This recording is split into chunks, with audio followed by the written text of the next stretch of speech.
Jerusalém celestial, essa cidade, esse monte de Deus a qual todo cristão pertence. Enquanto estamos aqui na terra, somos estrangeiros, embaixadores de Cristo, pregando o Evangelho no ministério da reconciliação, falando sobre a vinda do reino de Deus. Então, que tal agora, nesse momento, a gente justamente estudar sobre essa Jerusalém que não é daqui, que não é carnal, mas que é celestial, que está associada também com o novo céu e com a nova terra. Então, vamos aqui para Hebreus, capítulo 12, começar a leitura em Hebreus, capítulo 12. A gente vai aprender aqui sobre Jerusalém, sobre o Monte Sião, versículo 18. Porque não chegastes a um monte que possa ser tocado, queimado com fogo, nem o negrume, a escuridão e a tempestade. E a gente vai aqui para o versículo 22. Mas chegastes ao Monte Sião e à cidade do Deus vivo, a Jerusalém celestial e a uma companhia incontável de anjos, a igreja e a assembleia geral dos primogênitos que estão inscritos no céu, e a Deus o juiz de todos, e ao Espírito dos homens justos aperfeiçoados. Então, que versículos bonitos aqui que a gente tem em Hebreus, capítulo 12, falando justamente de que Jerusalém celestial, desse Monte Sião, a cidade do Deus vivo. A gente tem no céu aqui um lugar físico, um monte de Deus. Então, uma montanha de Deus que a gente tem aqui no céu. Tudo bem? Isso literalmente existe. E vai chegar um momento onde essa cidade vai vir até a terra. Vamos para Apocalipse. Apocalipse, capítulo 21. A gente fez a leitura de alguns desses versículos nos vídeos anteriores, mas eu vou dar só uma refrescada aqui para a gente lembrar. Vamos para Apocalipse, capítulo 21, versículo 2. E eu, João, vi a santa cidade, a nova Jerusalém, descendo do céu, da parte de Deus, preparada como uma noiva adornada para o seu marido. E ouvi uma grande voz do céu dizendo: Eis que o tabernáculo de Deus está com os homens, e ele habitará com eles, e eles serão seu povo, e o próprio Deus estará com eles, e será o seu Deus. Olha que momento incrível que a gente vai estar aqui presenciando um momento com esse novo céu, com essa nova terra, e não somente isso, mas também a cidade santa de Deus descendo até essa nova terra, na qual Deus vai habitar conosco. Vamos aqui para o versículo 7. Aquele que vencer herdará todas as coisas, e eu serei seu Deus, e ele será meu filho. Como a gente leu na parábola do filho pródigo, quem é aquele que vence, não aquele que acredita que Jesus é o Cristo. Então vencer está associado com o quê? Salvação, com fé. Isso aqui é algo, uma vitória que todos os cristãos vão participar. Vai ser uma alegria, um júbilo que todo mundo que é salvo vai um dia chegar. Vai chegar esse momento um dia para a gente poder aproveitar. Então vamos aqui para o versículo 9. E veio a mim um dos 7 anjos que tinha 7 taças cheias das 7 últimas pragas. E falou comigo dizendo: Vem aqui, mostrar-te-ei a noiva, a esposa do Cordeiro. E levou-me em espírito a uma grande e alta montanha.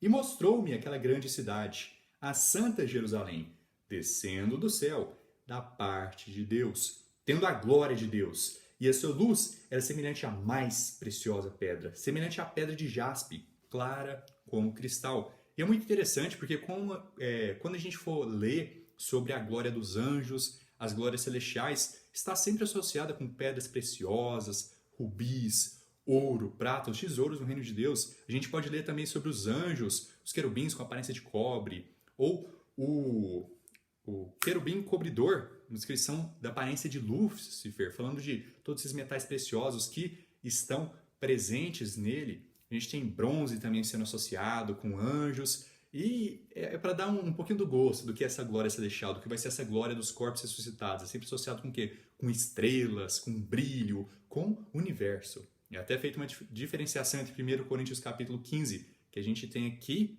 uma glória que é da terra e outra glória que é celestial. Então essa cidade, nada mais justo do que ela apresentar também toda essa glória e formosura celestial. Vamos aqui para o versículo 12. E tinha um muro grande e alto, e tinha 12 portões. E nos portões 12 anjos, e nomes inscritos sobre eles, que são os nomes das 12 tribos dos filhos de Israel. Ao leste, 3 portões. Ao norte, 3 portões. Ao sul, 3 portões. Ao oeste, 3 portões. E o muro da cidade tinha 12 fundamentos. E neles, os nomes dos 12 apóstolos do Cordeiro. Olha que legal aqui que a gente tem. Então, os nomes dos 12 apóstolos e também das 12 tribos. Indo aqui para o versículo 15. E aquele que falava comigo tinha uma cana de ouro para medir a cidade, e os seus portões, e o seu muro. E a cidade está em um quadrado, e o seu comprimento é tão grande quanto a largura. E ele mediu a cidade com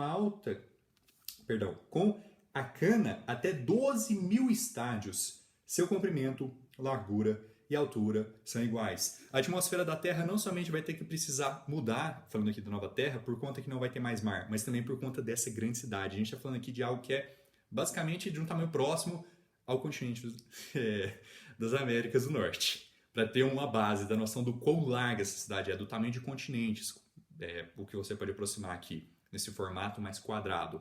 Agora, é interessante a gente mencionar também não somente esse tamanho gigantesco, a gente não está falando aqui de, por exemplo, do tamanho de, sei lá, Grande São Paulo, de Brasília, de Nova York, não. de tamanho de países, de continentes mesmo. É um negócio de realmente ficar impressionado. Não somente a gente tem essa questão, mas também é feita uma associação muito grande, o quê? Com uma montanha, com um monte. A gente não leu isso em Hebreus 12? Eu falo isso porque muitas pessoas pensam em Nova Jerusalém, especialmente por conta dessa descrição de que a altura, a largura são iguais, que a gente está falando de literalmente um cubo grandão, um quadradão. E eu não acredito que isso seja o caso. De fato, as medidas são as mesmas. Porém, o formato que a gente está falando aqui, eu acredito que seja mais próximo de uma montanha. Por quê? A gente não somente leu em Hebreus capítulo 12 sobre esse monte Sião, mas a gente pode ler também em Salmo capítulo 68 uma descrição dessa montanha de Deus, desse monte de Deus. E isso é até que um tema recorrente por toda a Bíblia, é até interessante a gente analisar. Vamos para Salmo 68, versículo 15. O monte de Deus é como o monte de Bazã. Então é até feita uma comparação com o monte aqui na terra. Um monte tão alto quanto o monte de Bazã.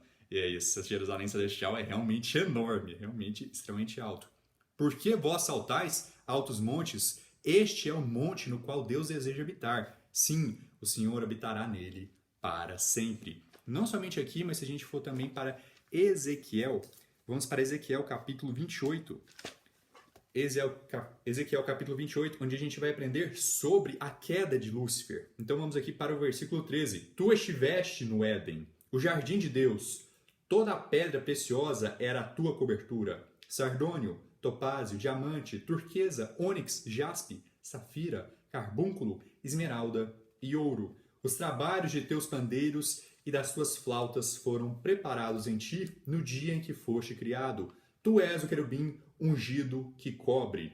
E eu te estabeleci assim. Tu estiveste sobre o santo monte de Deus, normalmente monte. Caminhaste para cima e para baixo no meio das pedras de fogo. Tu eras perfeito nos seus caminhos, desde o dia em que foste criado, até que se achou iniquidade em ti. Por causa da amplitude das tuas contratações, foste cheio de iniquidades e pecaste. Por isso, eu te lancei como profano para fora do monte de Deus. Eu te destruo, ó querubim cobridor, do meio das pedras de fogo. Então aqui a gente tem esse momento onde Lúcifer é expulso do monte de Deus. E se a gente for para Lucas capítulo 10, o que Jesus vai nos dizer? Lucas capítulo 10, vamos aqui para Lucas capítulo 10. Lucas 10, indo para o versículo 18. E ele disse-lhes, eu vi Satanás cair como um relâmpago do céu. Então, realmente, tem literalmente um monte, uma montanha de Deus no céu. E ela é falada como sinônimo, como a gente viu em Hebreus capítulo 12, a Nova Jerusalém, essa cidade santa de Deus. Então, o que a gente está falando aqui não é literalmente de um quadradão, mas é mais próximo de uma montanha mesmo, de um monte mesmo. Então, eu só queria dedicar um pouco de tempo para a gente poder entender mais o que é o formato, como que isso se parece. É sempre um assunto muito legal, porque a gente vai tá longe ainda de acontecer isso, mas sem dúvidas vai ser um momento que a gente vai presenciar com extrema alegria, com grande júbilo.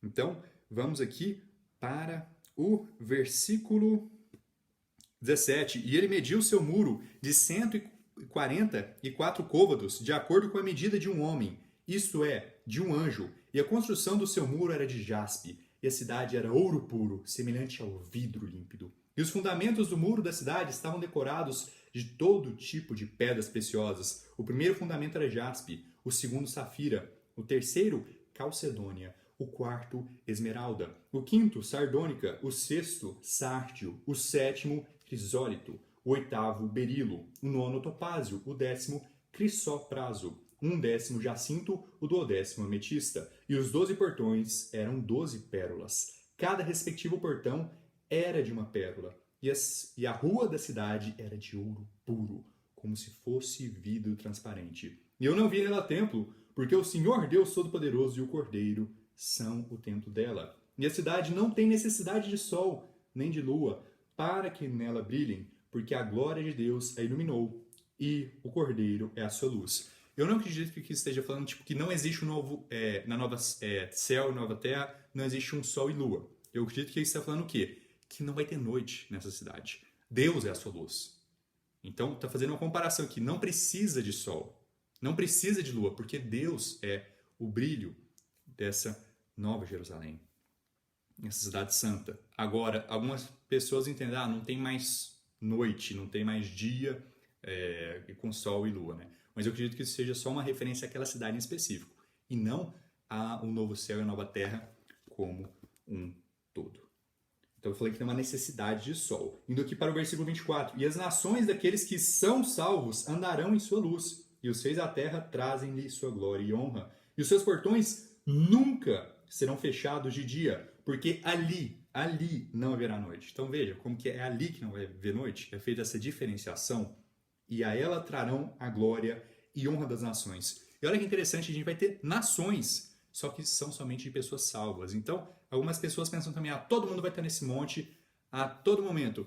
Pelo que a Bíblia aqui indica, não. A gente vai ter ainda pessoas populando o planeta e indo até essa cidade. Então, sem dúvidas, vai ter um momento de congregação, vai ter um momento de ida até esse monte. Mas a gente não vê aqui indicando que todos os seres humanos, a todo momento, vão estar nesse monte.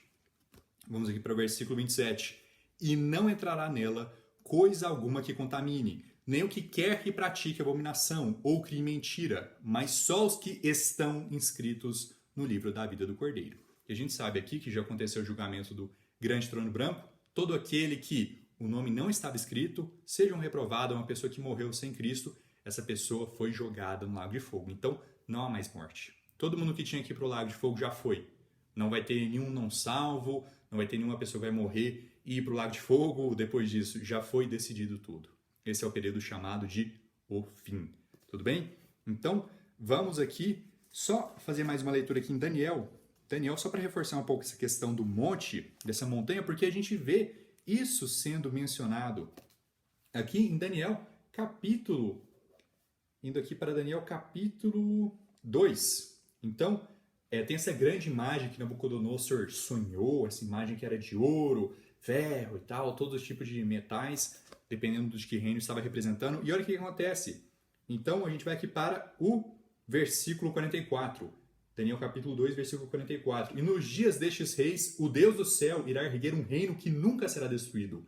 E o reino não será deixado para outro povo, porém quebrará em pedaços e consumirá todos estes reinos, e permanecerá para sempre. Assim como tu observaste que a pedra foi cortada do monte sem mãos, e que ela quebrou em pedaços o ferro, o bronze, o barro, a prata e o ouro, o grande Deus fez conhecido ao rei aquilo que acontecerá doravante, e o sonho é certo, e a sua interpretação correta.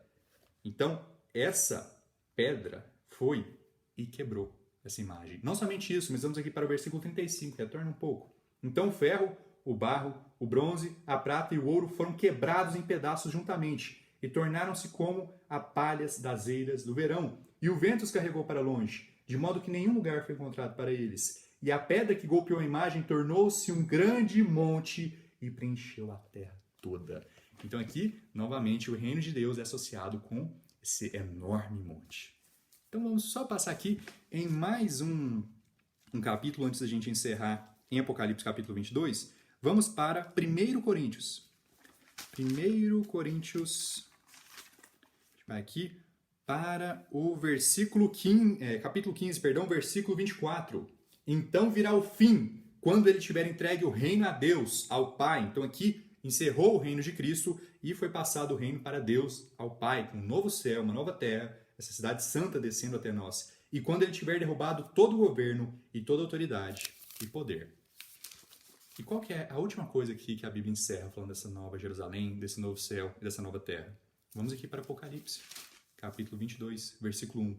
E ele mostrou-me um rio puro de água da vida, claro como cristal, que procedia do trono de Deus e do Cordeiro, no meio da sua rua, e em cada lado do rio havia a árvore da vida, produzindo 12 tipos de frutos, e dava o seu fruto todo mês. E as folhas da árvore eram para a cura das nações, e não mais haverá maldição. Mas o trono de Deus e do Cordeiro estará nela, e os seus servos servirão. Então a gente pode até aqui se lembrar de Adão e Eva, no qual eles foram expulsos do jardim do Éden para não comerem do fruto da árvore da vida. Aqui vai ter uma árvore de cada lado, assim, do rio. A gente vai poder se alimentar dela. A gente vai viver um momento onde não vai ter mais maldição no mundo. A gente vê que com Adão ele foi amaldiçoado, que a terra ia produzir espinhos, ia ter dificuldade em produzir o próprio alimento dele, em sobreviver na terra. Era um ambiente hostil. Aí a gente vê no rendimento de Cristo isso sendo mudado, os animais já não estão mais agressivos, a gente já está vivendo um período de prosperidade, tranquilidade, e aí chega nessa conclusão, novo céu e nova terra, no qual a gente tem acesso à árvore da vida. Então vamos continuar aqui a nossa leitura. Não somente isso, mas também a gente vai para o versículo 4. E eles verão a sua face, e o seu nome estará nas suas testas. Verá a face de quem? De Deus, o Pai. Vai chegar um momento onde nós vamos poder ver a face de Deus, o Pai. Nenhum homem a viu até hoje, mesmo aquelas pessoas que foram para o céu. Ninguém pode ver a face de Deus e viver. Porém, vai chegar um momento em que isso vai ser possível. Bem no fim, literalmente no fim dos tempos. Versículo 5. E ali não haverá noite, e eles não necessitarão de lâmpada, nem da luz do sol, porque o Senhor Deus os ilumina, e eles reinarão para sempre e sempre. Então aqui a gente tem a conclusão do nosso estudo sobre o fim dos tempos.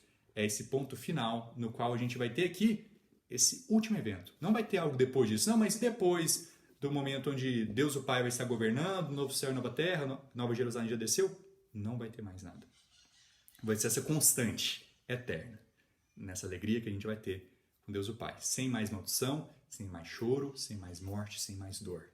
Um momento de eterna paz e alegria. E vejamos aqui, irmãos e irmãs, que não estamos falando de uma Jerusalém física. Não estamos aqui falando de judeu segundo a carne, de uma circuncisão segundo a carne. Estamos falando do quê? De uma Jerusalém celestial, de um judeu interior, de uma circuncisão que não é física, mas é no coração. Então, espero que tenham gostado desse estudo sobre Apocalipse. É neste momento que eu encerro esses capítulos aqui de Apocalipse. Muito obrigado a todos que assistiram. Que Deus abençoe vocês e até mais.